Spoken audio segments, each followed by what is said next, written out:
எதுவுமே ஒரு அளவோட இருந்தா எல்லாமே நல்லாருக்கும். ஆப்ஷன்ஸ் நெறைய இருந்தா எதையுமே சூஸ் பண்ணாம, இத விட பெட்டரா வேணும்னு ரொம்ப கன்ஃப்யூஸ் ஆகிடுவோம். எதுக்காக இப்படி சேனல்ஸ மாத்திட்டே இருக்க? எதையாவது ஒண்ண போடு அப்படின்னு நம்ம எல்லார் வீட்லயுமே கண்டிப்பா திட்டியிருப்பாங்க.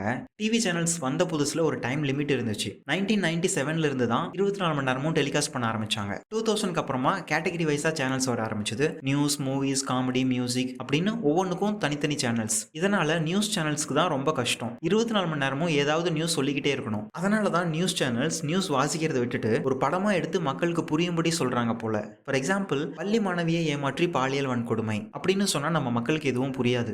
அதை ஒரு ஷார்ட் பிலிம் மாதிரி எடுத்து நியூஸ் சொல்லும்போது அந்த படத்தையும் ஓட விட்டா மக்களுக்கு ரொம்ப தெளிவா புரியும். இதுல ஹைலைட் என்னன்னா பேக்ரவுண்ட் மியூசிக் தான்.